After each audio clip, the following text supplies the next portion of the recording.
আসসালামু আলাইকুম ওয়ারাহমাতুল্লাহি ওয়াবারাকাতুহ। প্রিয় ভাই ও বোনেরা, আজকে যে গল্পটা আপনাদেরকে শোনাতে চলেছি এটা কোনো সিনেমার গল্প নয়, এটা কোনো কল্পনার গল্প নয়। এটা আমাদের সবার চেয়ে প্রিয় মানুষ, যার নাম নিলে দিল জুড়ায়, যার নাম নিলে দরুদ পড়তে মন চায়, সেই রাহমাতুল্লিল আলামিন হজরত মুহাম্মদ মুস্তাফা সাল্লাল্লাহু আলাইহি ওয়াসাল্লামের শৈশবের কিছু কথা।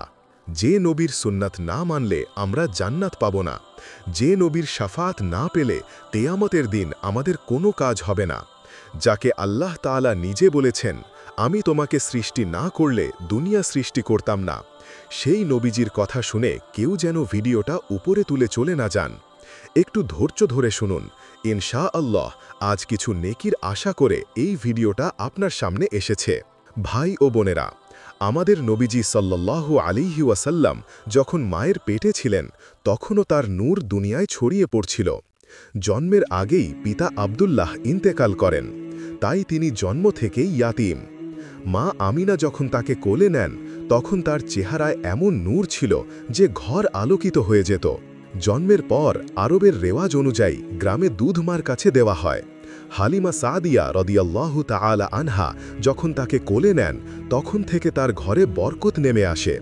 যে ছাগল আগে এক ফোঁটা দুধ দিত না সে দুধে ভরে যেত, যে জমিতে ফসল হতো না সেখানে শস্য ঝলমল করতে থাকে। হালিমা বলতেন, এ শিশু এসে আমার ঘরে যেন আসমানের বরকত নেমে এসেছে। কিন্তু মাত্র 6 বছর বয়সে মা আমিনাও ইন্তেকাল করেন। মদিনা থেকে মক্কা ফেরার পথে আবুয়া নামক স্থানে মা চিরতরে ঘুমিয়ে পড়েন। ছোট্ট মুহাম্মদ সাল্লাল্লাহু আলাইহি ওয়াসাল্লাম মায়ের কবরের পাশে দাঁড়িয়ে কাঁদছেন। মার কোলে মাথা রেখে আর কখনো ডাকতে পারবেন না।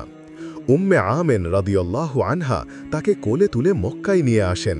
তারপর দাদা আব্দুল মুত্তালেবের কোলে আসেন। দাদা তাকে এত ভালোবাসতেন যে কাবার ছায়ায় নিজের আসনে বসাতেন না কাউকে, কিন্তু এই নাতিকে বসাতেন। কিন্তু আল্লাহর ফয়সালা, মাত্র 8 বছর বয়সে দাদাও ইন্তেকাল করেন।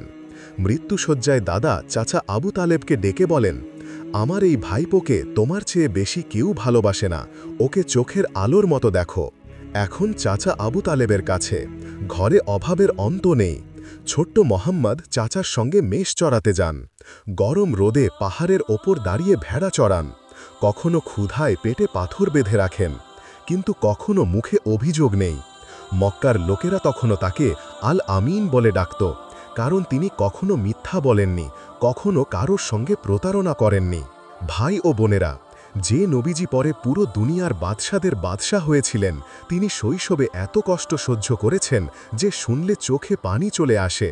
কিন্তু আল্লাহ তাকে এত কষ্ট দিয়েছেন যাতে তিনি আমাদের দুঃখ কষ্ট বুঝতে পারেন, যাতে কিয়ামতের দিন যখন আমরা কাঁদতে কাঁদতে বলবো, ইয়া রাসূলুল্লাহ আমাদের শাফাত করুন, তিনি বলতে পারেন, আমি জানি কষ্ট কি, আমি তোমাদের জন্য শাফাত করছি। আজ যদি একটু চোখে পানি চলে আসে, যদি দিলটা নরম হয়, তাহলে জানবেন নবীজির প্রতি মোহাব্বত বেড়েছে। একটু দরুদ পড়ুন, আল্লাহুম্মা সাল্লি আলা মুহাম্মাদিন ওয়া আলা আলি মুহাম্মাদ।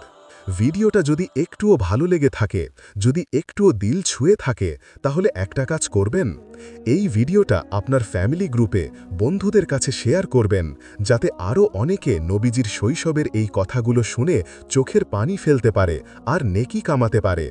আলহামদুলিল্লাহ, পুরো ভিডিওটা শোনার জন্য আপনাকে জাযাকাল্লাহু খাইরান।